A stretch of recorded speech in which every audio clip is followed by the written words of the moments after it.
جن لوگوں نے اپنی اولاد کو بے وقوفی سے ناسمجھی سے قتل کیا اور اللہ پر افترا کر کے اس کی عطا فرمائی ہوئی روزی کو حرام ٹھہرایا، وہ گھاٹے میں پڑ گئے، وہ بلا شبہ گمراہ ہیں اور ہدایت یافتہ نہیں ہیں۔ اور اللہ ہی تو ہے جس نے باغ پیدا کیے، چھتریوں پر چڑھائے ہوئے بھی اور جو چھتریوں پر نہیں چڑھائے ہوئے وہ بھی، اور کھجور اور کھیتی جن کے طرح طرح کے پھل ہوتے ہیں، اور زیتون اور انار جو بعض باتوں میں ایک دوسرے سے ملتے جلتے ہیں اور بعض باتوں میں نہیں بھی ملتے۔ جب یہ چیزیں پھلیں تو ان کے پھل کھاؤ، اور جس دن پھل توڑو اور کھیتی کاٹو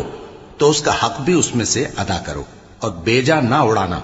کہ اللہ بیجا اڑانے والوں کو دوست نہیں رکھتا۔ اور مویشیوں میں بوجھ اٹھانے والے یعنی بڑے بڑے بھی پیدا کیے، اور زمین سے لگے ہوئے یعنی چھوٹے چھوٹے بھی۔